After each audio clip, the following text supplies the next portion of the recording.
In 1942, across the vast distances of the Pacific region, a new Allied aircraft began to appear at the edges of history.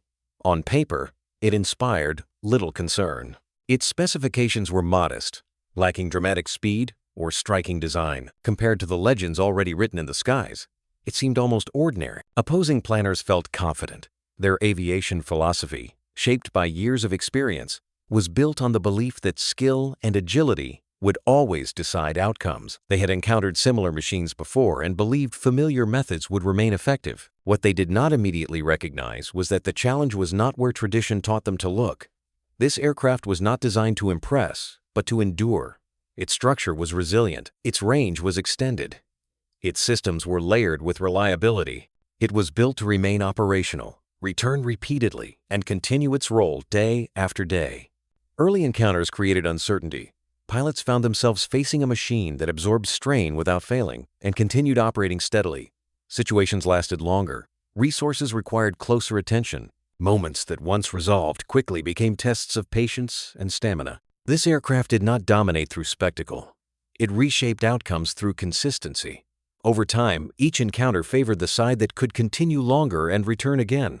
By the time the pattern became clear, the balance had already shifted. Far from being a surprise of innovation, it represented a quiet transformation, one that would redefine the future of aerial operations.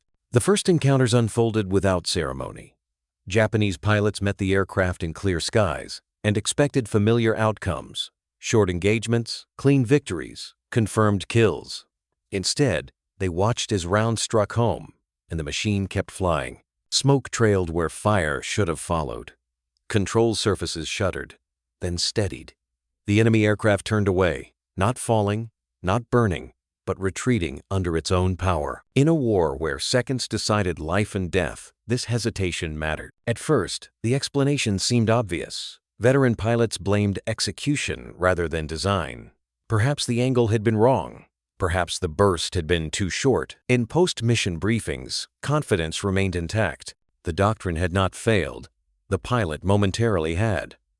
There was no room yet for doubt, only a quiet insistence that the next engagement would restore order. The irony lay in how survivability was interpreted. What allowed the aircraft to escape was not seen as engineering, but as fortune. Luck had always played a role in combat, and this, it was assumed, would balance out. No machine could endure repeated punishment. No structure could absorb what physics forbade. The sky, after all, was an unforgiving judge. But the same aircraft began to reappear.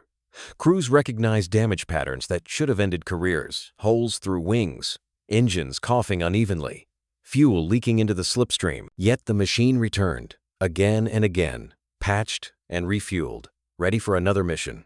Each return quietly challenged assumptions that had once felt unshakable. Reports filtered upward through command channels, marked not by alarm, but by confusion. Pilots described encounters with restraint, struggling to find language precise enough to explain what they had seen. There was disbelief rather than fear, frustration rather than panic. Something about the balance of the fight felt altered, though no single moment could be blamed. Only later did the realization begin to form. This was not a series of anomalies, nor a run of improbable escapes. Something fundamental had changed in the air war, a shift not in tactics, but in design philosophy. And as Japanese planners searched for answers within familiar frameworks, the aircraft they could not quite destroy was already reshaping the future of combat, one unfinished victory at a time. Japanese air doctrine had been shaped by clarity and finality. An aircraft, once struck, was expected to fall. Light construction and superior maneuverability had always been traded for decisive lethality, and the trade had worked. Combat rewarded the first accurate burst, the clean hit, the visible result. Anything else was considered inefficiency. In this logic, survivability was unnecessary weight. Then came an aircraft that contradicted the assumption at every level. It absorbed damage not as an exception, but as a design feature. Rounds tore through outer surfaces without breaking the airframe.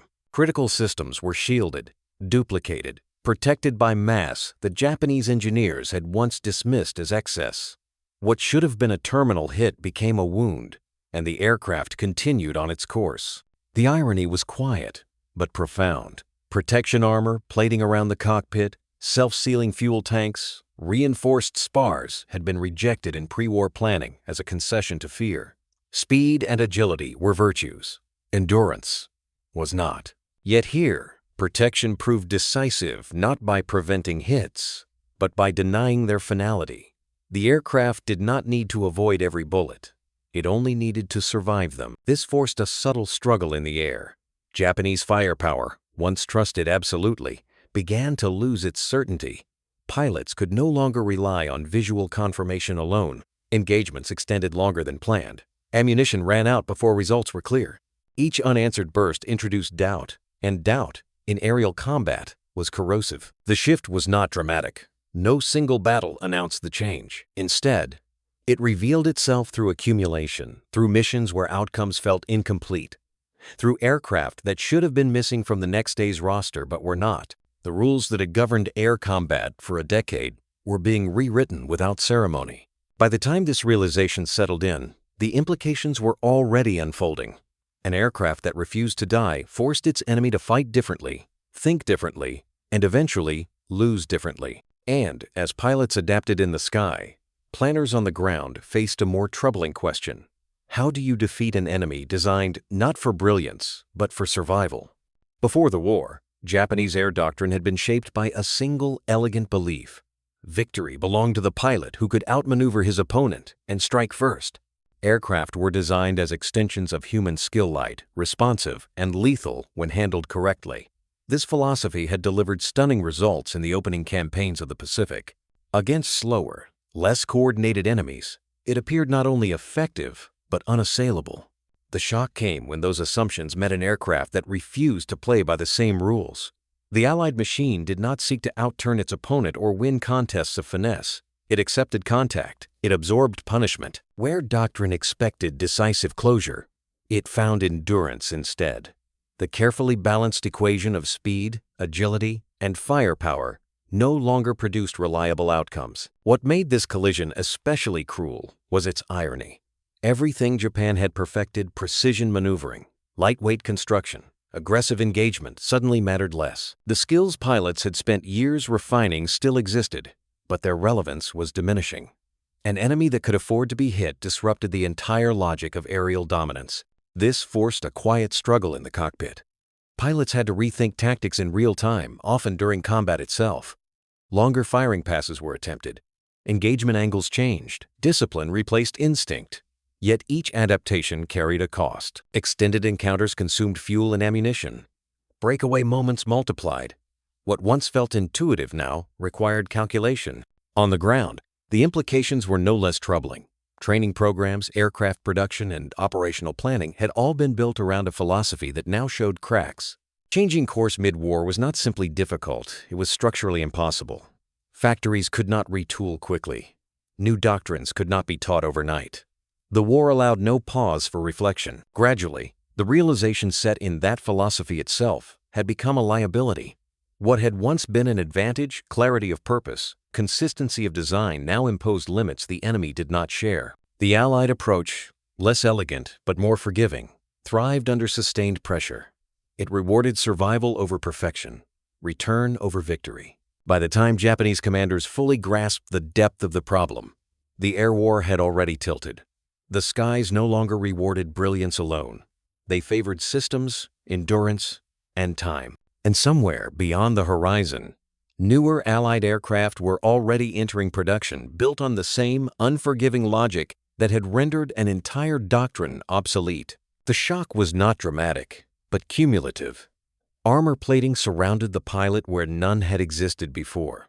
Fuel tanks sealed themselves when pierced, denying fire its most reliable ally. Control systems were duplicated, engines built to run unevenly, wings reinforced to carry damage home. These were not innovations meant to impress. They were concessions to reality, admissions that air combat was not clean and survival mattered as much as victory. Japanese planners had never designed for such a contest. Their war had been envisioned as swift and decisive, resolved through superior skill before material imbalance could assert itself. Prolonged attrition was not merely undesirable, it was strategically unacceptable. Aircraft were tools for achieving momentum, not sustaining it. In that framework, endurance appeared wasteful. The irony was unmistakable. Elegance had been elevated to an ideal, yet it was endurance that began to decide outcomes. The Allied aircraft did not seek perfection in the air. It sought persistence. Every reinforced panel and protected line represented a quiet wager that the war would be long and that the side prepared to absorb punishment would prevail. This changed the meaning of damage. Hits that once guaranteed a kill became survivable events. Smoke no longer meant finality. Pilots learned that the aircraft could carry them home even when symmetry was lost and instruments failed. In doing so, it eroded the enemy's most reliable expectation, that visible success equaled real success. As months passed, the arithmetic of loss began to shift. Japanese pilots flew more missions to achieve the same results. Experienced airmen were lost at a rate that training could not replace. Allied crews, by contrast, returned, repaired, and flew again. Each cycle compounded the imbalance. What had once been parity became pressure. This was the turning point, though few recognized it at the time. There was no single battle that announced the change. Instead, it revealed itself in statistics and absence, in veteran names missing from rosters, in squadrons rebuilt with fewer hours and less confidence. The air war became a contest not of moments, but of systems. The final revelation was stark. Air superiority was no longer defined by brilliance or daring alone. It belonged to the side that could sustain effort, preserve experience, and accept imperfection without collapse. The aircraft built for a long war had found the war it expected, and as it continued to return from damage that should have ended it, the skies quietly began to favor those who planned not just to fight but to endure. Equals. For decades, speed had been treated as the ultimate currency of air combat. Faster aircraft chose when to fight and when to leave. They dictated altitude, angle, and timing. In theory, speed guaranteed initiative, and initiative promised victory. Japanese doctrine embraced this belief fully, refining aircraft that could outpace and outclimb their opponents with elegant efficiency. The shock came when speed failed to deliver certainty. The Allied aircraft did not need to outrun its enemy to survive. It met attacks head-on, supported by heavier firepower and the assurance that it could absorb damage without immediate consequence. Speed created opportunities, but resilience decided outcomes. The faster aircraft struck first, yet often failed to finish. Here, irony settled in. Engagements no longer favored the aircraft that arrived with advantage, but the one that endured first contact. A pass that did not destroy the target became a liability, exposing the attacker to return fire. The rhythm of combat shifted. Instead of brief, decisive moments, encounters stretched into exchanges where survivability outweighed velocity. Japanese pilots began to disengage more frequently. Not from fear, but from calculation. Fuel margins tightened. Ammunition ran low. Damage accumulated in ways that could not be ignored. Speed still allowed escape, but escape itself signaled a loss of initiative. Each withdrawal conceded space, altitude, and momentum.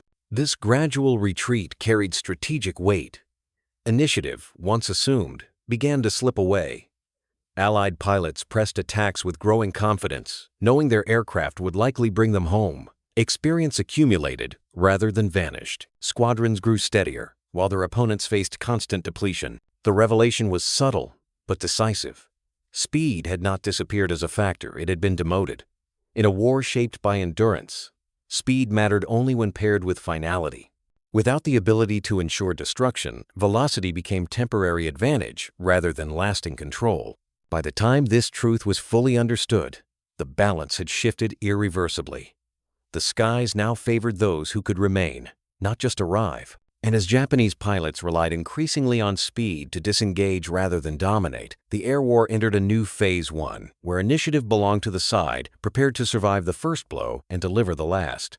For Japan's veteran pilots, the war in the air had once been a contest they understood intimately. Years of training and combat experience had taught them how to read the sky, anticipate an opponent's move, and end a fight with disciplined precision. Skill was their greatest asset, honed through repetition and risk.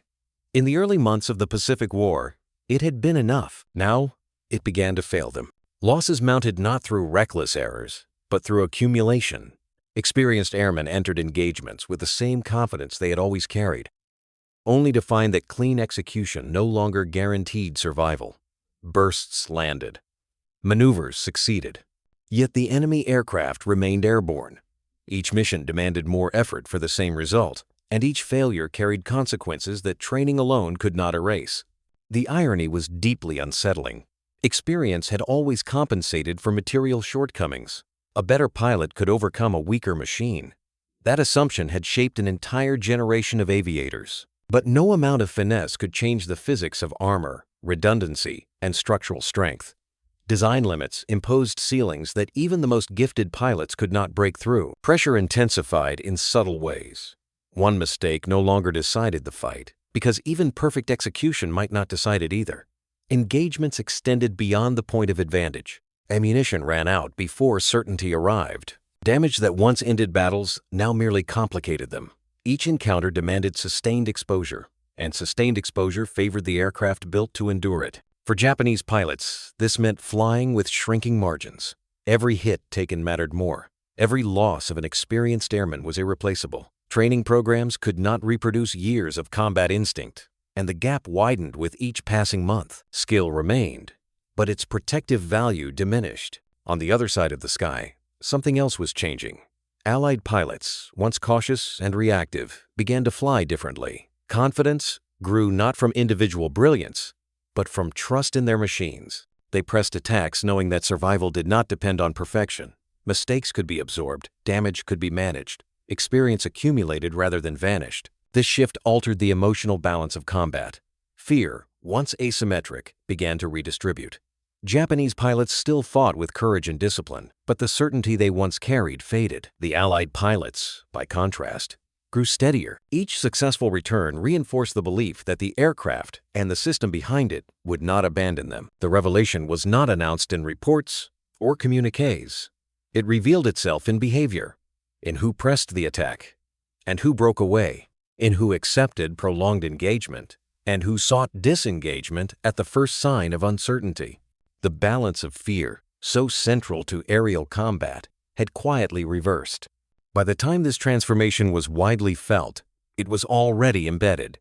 Skill still mattered, courage still mattered, but they were no longer enough. The air war had entered a phase where survival was engineered, not earned alone. And as veteran pilots confronted the limits of their mastery, the skies increasingly belonged to those whose confidence was rooted not just in themselves, but in what carried them through the fight. The shock was immediate and unmistakable. Faced with mounting losses and a shifting balance in the air, Japan accelerated the search for an answer. New aircraft were rushed from drawing boards to flight lines, often before designs had been fully tested. Each prototype carried hope, the belief that a technical breakthrough could restore what doctrine and experience no longer guaranteed. This belief was not irrational. Japanese engineers were capable, inventive, and keenly aware of what the war demanded. Speed was increased. Firepower was improved, climb rates sharpened. On paper, these new machines promised to reclaim advantage through performance. If the enemy could endure punishment, then the solution seemed obvious. Strike harder, faster, and more decisively. The irony was that these solutions arrived misaligned with reality. To achieve speed and power, protection was sacrificed once again. Frames were pushed to their limits. Engines demanded perfect maintenance. Fuel systems remained vulnerable. The new aircraft could win a contest if everything went right, but the war no longer rewarded perfection. It punished fragility. Time compounded the problem. Many designs entered service too late to influence the battles that mattered most. Others arrived in numbers too small to matter at all. Even when promising aircraft reached operational units, shortages of fuel, spare parts, and trained pilots undermined their impact. Performance meant little without sustainability. Production became its own struggle. Factories strained under bombing, material shortages, and an overstretched industrial base. Skilled labor was irreplaceable. Output fell behind demand. Where the Allies refined existing designs and produced them in overwhelming numbers, Japan fought fragmentation, multiple aircraft types, limited standardization, and shrinking capacity. This imbalance widened with each passing month.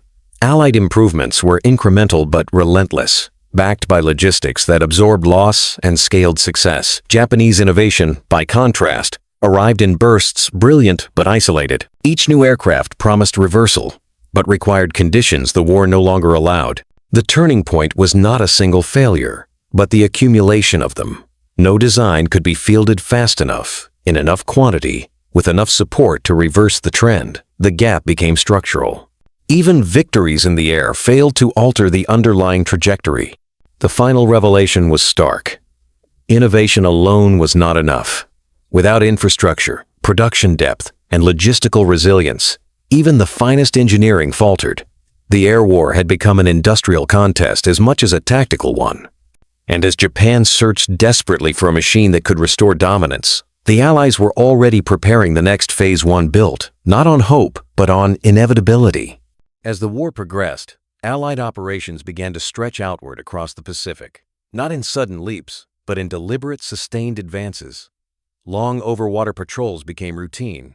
Escorts accompanied bombers deeper into contested airspace. Reconnaissance flights returned with regularity instead of exception. Beneath these expanding operations was a quiet constant, the presence of an aircraft trusted to endure the journey there and back. This reliability altered how commanders thought. Missions no longer had to be planned around the assumption of heavy loss. Timetables extended, coverage widened. Air power became something that could be scheduled, coordinated, and relied upon. Strategy, once constrained by fragility, found room to breathe. The aircraft's greatest contribution was not what it destroyed, but what it made possible. The irony was unmistakable. Reliability, long dismissed as a secondary concern behind performance, enabled strategy at the highest level. An aircraft that could be counted on reshaped planning itself. Commanders could mass force, protect convoys, and sustain pressure knowing that losses would be manageable, experience preserved, and momentum maintained. The air war became cumulative rather than episodic. For Japan, this consistency became a source of growing pressure. Defensive resources were stretched thin across vast distances. Every island, every supply route, every forward base demanded protection. Allied aircraft appeared with increasing regularity, forcing responses that drained fuel, pilots, and attention. What had once been localized, engagement spread into a continuous strain. The aircraft's presence imposed difficult choices. Japanese defenses could not be everywhere at once. Interceptions became reactive rather than decisive. Even successful engagements failed to halt the broader pattern of advance. Each Allied sortie that returned intact reinforced the imbalance. Control of the air no longer hinged on winning single encounters, but on sustaining presence. This pressure reshaped the battlefield itself. Islands once considered secure found themselves isolated. Naval movements became more cautious. Supply lines thinned. The aircraft did not need to dominate every engagement. It only needed to persist. In doing so, it transformed air power into a structural advantage rather than a fleeting one. The revelation was gradual but decisive. One platform designed with endurance, protection, and reliability at its core had reshaped the entire character of the air war. It connected tactics to strategy, operations to logistics, and pilots to planners. It allowed Allied air power to function as a system rather than a gamble. By the time this truth was fully understood, it was already embedded in every aspect of the conflict. The aircraft had become more than a machine. It was a framework around which the air war revolved. And as Allied operations pressed forward under its protection, the question facing Japan was no longer how to counter a single aircraft, but how to reverse a battlefield that had been fundamentally redesigned. The shock did not arrive as a single catastrophe. It emerged slowly, through numbers that no longer balanced, and absences that could not be ignored. Japanese losses in the air became unsustainable not because defeat was immediate, but because recovery was no longer possible. Aircraft disappeared faster than they could be replaced. Pilots vanished faster than they could be trained. What had once been tolerable attrition hardened into permanent decline. This erosion carried a cruel irony. Tactical victories still occurred. Allied aircraft were shot down. Missions were disrupted. Individual engagements ended in Japanese favor. But these moments no longer altered the trajectory of the war. Each success cost more than it delivered. Every victory consumed irreplaceable skill and fragile machines, while the enemy absorbed losses and returned in greater strength. Winning no longer meant advancing. It merely delayed collapse. By late 1943 and into 1944, the turning point had passed quietly. Allied control of the skies did not announce itself with a declaration. It solidified through repetition. Patrols went unanswered. Bombers reached their targets with increasing regularity. Escorts remained overhead long enough to matter. The air above contested islands no longer felt contested at all. It felt managed. For Japanese forces, this shift was devastating. Ground units found themselves exposed, resupply disrupted, movement observed and punished. Naval forces operated under constant threat from above. The sky, once a shield and a weapon, became a liability. Every operation now required evasion rather than assertion. The deeper revelation was that no solution was coming. The long-awaited aircraft that would restore balance never arrived in sufficient numbers. The decisive engine never materialized. The doctrine that might have adapted in time remained trapped by circumstance. Innovation continued, but it came too late, too fragmented, and too unsupported to matter. Air superiority had changed hands, not through a single innovation, but through accumulation of reliability, of experience preserved, of production sustained. The Allied aircraft that had once seemed merely durable now revealed its true impact. It had bought time, and time, multiplied by industry and logistics, had decided the war in the air. This moment was irreversible. Once control of the skies was secured, it reinforced itself. Losses declined for one side and accelerated for the other. Training pipelines diverged. Confidence followed structure. Fear followed scarcity. The imbalance widened even in the absence of decisive battles. In retrospect, the answer Japan searched for had never been a single machine or tactic. It had been a system, one that rewarded survival, repetition, and scale. That system had been built quietly, patiently, and without spectacle. By the time its effects were undeniable, resistance had become symbolic rather than strategic. The air war had reached its conclusion before the war itself ended. What followed on land and sea would unfold under skies no longer contested. And as Japanese pilots took off knowing they would not return in equal measure, the final truth settled in. Air superiority had not been lost in a moment of defeat, but surrendered over time to an enemy that had planned not just to fight, but to last. By the time the imbalance in the skies became undeniable, Japanese planners understood the problem clearly enough. Catching up would require time to design new aircraft, time to retool factories, time to train pilots capable of using them. What they did not have was that time. The war had accelerated beyond the point where correction was possible. The shock came not from technology, but from people. Training pipelines began to collapse under pressure. Early in the war, Japan had relied on a small, elite cadre of aviators trained to exceptional standards. The system produced quality, not quantity. As losses mounted, this model failed catastrophically. Experienced pilots were lost faster than they could be replaced, and shortening training meant sending airmen into combat without the instincts that had once defined Japanese air power. Here, the irony cut deepest.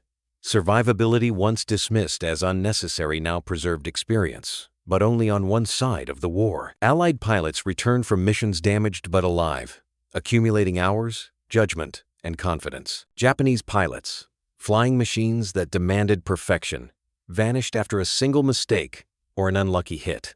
Experience became asymmetric. One side compounded it, the other bled it away. This imbalance reshaped the air war at its core. New Japanese pilots entered combat against enemies who were not only better equipped, but more seasoned. Each engagement widened the gap. Training became reactive, abbreviated, and increasingly theoretical. There was no safe margin in which to learn. The sky had become an unforgiving classroom.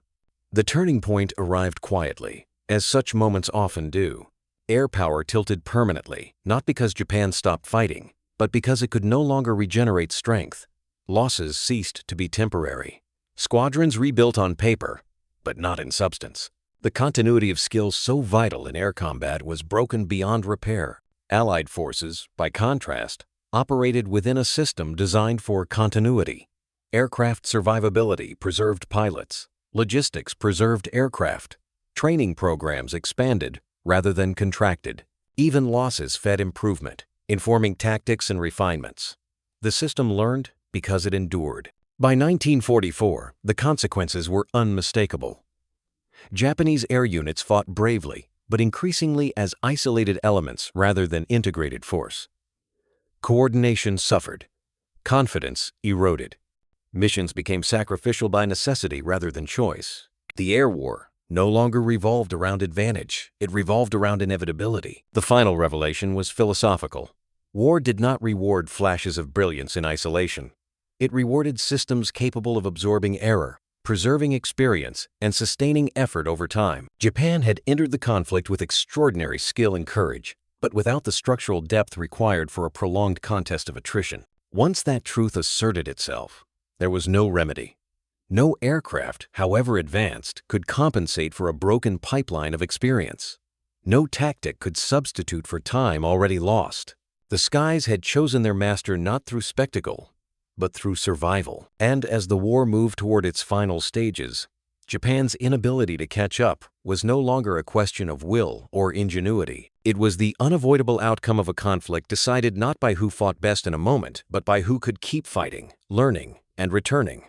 Long after brilliance alone had faded, the shock, by this stage of the war, was no longer sudden. It was cumulative and inescapable. Every counter Japan attempted failed for the same underlying reason. New aircraft were faster, but fragile. New tactics were aggressive, but costly. New pilots were brave, but unseasoned. Each response addressed a symptom, never the cause. The imbalance endured. This repetition carried a grim clarity. The Allied aircraft did not need to be unbeatable. It only needed to remain present. Again and again, it survived encounters that should have ended them. Again and again, it returned to the air. No matter how carefully an engagement was planned, the result was the same. Damage without decision. Attrition without resolution. The irony was stark. The aircraft was not winning by overwhelming force or technical elegance. It was winning by refusing to die. Its design philosophy denied the enemy closure. In doing so, it drained resources, time, and confidence. What could not be destroyed became, eventually, uncontestable. At higher levels of command, this reality forced a painful reckoning. Reports no longer spoke of regaining superiority, only of mitigating loss. Defensive planning replaced offensive ambition. Missions were framed in terms of sacrifice rather than expectation. The language of inevitability began to appear cautiously at first, then openly. This was the turning point, though it bore little resemblance to triumph or defeat. Japanese command accepted what pilots had known for months. The skies could no longer be reclaimed. Control had shifted too far, too deeply, and too systematically. No single decision marked this acceptance. It arrived quietly, through the absence of viable alternatives. Once acknowledged, the consequences spread quickly. Air operations narrowed in scope. Priority shifted to protecting what remained rather than contesting what was lost. Pilots were asked to do more with less, knowing the balance would not improve. The air war became defensive by necessity, not choice. The deeper revelation was structural.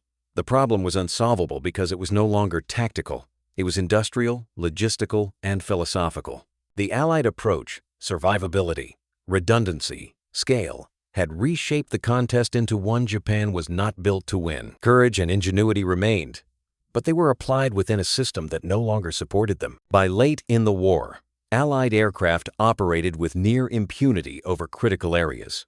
Japanese resistance persisted, but it lacked the power to alter outcomes. The air above the Pacific had become a one-sided domain, governed by endurance rather than brilliance. The skies were not lost in a single campaign or battle. They were surrendered piece by piece to an enemy that planned for survival as carefully as for victory. What began as a technical curiosity ended as a strategic certainty. And as Japan confronted this unsolvable problem, the final truth became unavoidable. Air superiority had not been taken by force alone. It had been earned by persistence, by an aircraft that endured, a system that learned, and a war that ultimately favored those who understood that not dying could be the most decisive weapon of all. The consequence of losing the skies revealed itself not through dramatic battles, but through their absence. Allied operations began to proceed with little interference. Aircraft took off, formed up, and crossed long stretches of ocean without challenge. Bombers reached their targets as scheduled. Reconnaissance planes returned with clarity rather than conjecture. What had once required constant calculation now unfolded with routine precision. This absence carried its own weight. Air power no longer needed to announce itself through combat.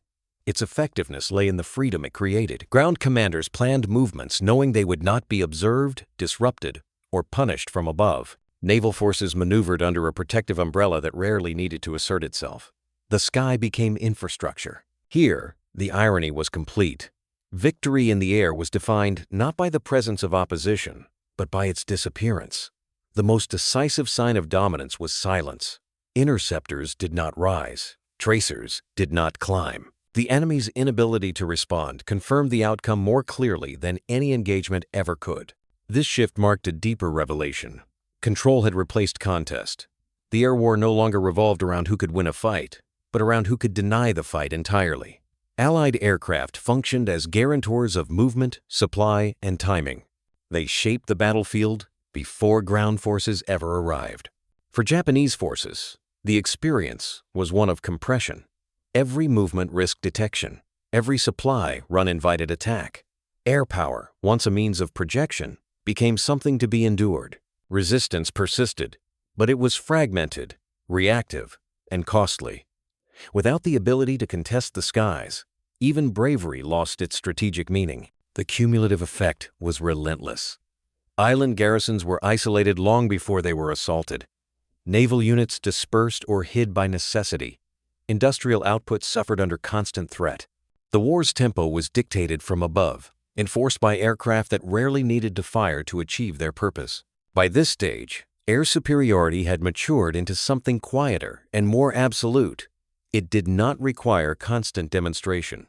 Its power lay in predictability. Allied planners could assume air control as a given and build operations around it with confidence. That assumption itself was the ultimate victory. The final revelation was philosophical. Air power, once contested space, had become a condition. Its dominance was measured not in kills, but in permission. Permission to move, to supply, to plan, and to strike at will. The enemy's inability to interfere defined success more completely than any tally of aircraft destroyed. As Allied operations pressed forward under unchallenged skies, the war entered its final phase. What remained was no longer a struggle for control, but the execution of control already won. And in that quiet, unresisted air, the outcome of the conflict had been decided long before the final battles were fought. Long after the war ended, when the noise of engines and gunfire had faded into memory, Allied pilots spoke less about victories than about trust. They remembered the weight of the controls, the steadiness of the airframe, the feeling that the aircraft would hold together even when the sky turned violent. In combat, that trust mattered more than statistics. For many, the defining sensation was calm, not the absence of fear, but the management of it. They knew the machine beneath them had been built to absorb mistakes, to take hits without immediate consequence. This knowledge shaped every decision. Pilots pressed attacks they might otherwise have broken off. They stayed longer over targets. They returned home, damaged, shaken, but alive. Here, the irony was subtle but profound. Confidence itself became combat power. An aircraft that inspired belief altered behavior, and behavior altered outcomes. The enemy felt pressure not from aggression alone, but from persistence. Each Allied pilot who returned reinforced the system that made the next mission more likely to succeed. Survival bred dominance in ways that were difficult to quantify at the time. Pilots accumulated experience rather than stories of loss. Squadrons developed cohesion rather than gaps. Knowledge was passed down through routine rather than emergency. The war in the air became a craft refined through repetition. Japanese pilots, when encountered, were often described with respect. They were skilled, determined, and dangerous. But the balance had shifted. Allied pilots no longer entered combat expecting to die if something went wrong. That expectation, once internalized, changed the emotional geometry of the fight. Fear no longer dictated action. What pilots remembered most clearly were not the enemy aircraft destroyed, but the moments they should not have survived. The sound of flak tearing through a wing, the smell of fuel that did not ignite, the long flight home on damaged systems. Each return deepened trust, not just in the machine, but in the design philosophy behind it. Over time, this trust became collective. It extended beyond individual cockpits into planning rooms and command structures. Pilots were asked to do more because they could do more. The aircraft allowed for ambition without recklessness. It made sustained operations possible without constant replacement. The revelation, understood fully only in retrospect, was that survival itself was decisive. Dominance in the air was not achieved by fearless men alone, but by men allowed to survive fear repeatedly. The aircraft did not remove danger. It managed it. When pilots looked back, they did not describe themselves as heroes. They spoke of a system that worked, a machine that brought them home, and a war that gradually tilted in their favor because they were still there to fight it. And in that quiet reflection lay the final truth of the air war. Victory belonged not to those who flew once with brilliance, but to those who flew again and again because they survived. In the end, there was no dramatic confrontation that resolved the question. No final duel in the sky, no decisive technical revelation that explained everything at once. There was only accumulation of losses, of missed chances, of aircraft that returned when they should not have. Japan tried to outfly it. They tried to outthink it. It simply outlasted them. This aircraft was never perfect. It did not dominate every engagement. It did not render its enemy helpless through brilliance alone. What it did was far more consequential. It endured. It returned. It preserved the men who flew it. And in a war measured increasingly by systems rather than moments, that endurance proved decisive. Japanese planners searched persistently for a counter. Faster designs, heavier armament, sharper tactics. Each effort reflected intelligence and resolve. None were foolish, but all arrived into a war whose terms had already shifted. Speed without survivability failed. Skill without preservation faded. Innovation without infrastructure fractured. The deeper irony was that the answer had never been hidden.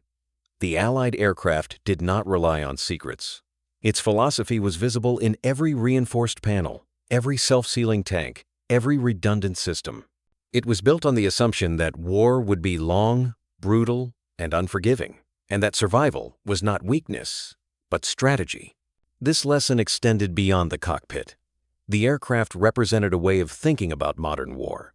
It accepted imperfection. It anticipated damage. It planned not for the ideal engagement, but for the average one and for the mistake that would inevitably follow. In doing so, it aligned engineering with reality rather than doctrine. By the time Japan fully confronted this truth, the skies were already lost. Air superiority had hardened into permanence. Allied operations moved freely beneath a protective ceiling that no longer needed to assert itself. Resistance continued, but it could no longer influence outcomes at scale. The war's direction had been decided overhead. In retrospect, the aircraft's greatest achievement was not tactical, but moral. It reduced the cost of error. It allowed experience to accumulate. It turned survival into momentum. Pilots lived long enough to learn, to adapt, and to press their advantage calmly rather than desperately. War rewarded those who could remain. This was the lesson Japan could not solve in time. Their courage remained unquestioned. Their ingenuity endured to the end. But courage and ingenuity, unprotected by systems built for attrition, were spent faster than they could be renewed. Time itself became the deciding weapon. When historians look back at the air war in the Pacific, they do not see a single aircraft winning battles alone. They see a design philosophy proving stronger than doctrine. They see endurance, quietly overwhelming elegance. They see a conflict where the side prepared to last reshaped the battlefield without spectacle. Japan searched for a counter. They searched in speed, in firepower, in sacrifice. What they did not have was time. And time, in the end, became the answer.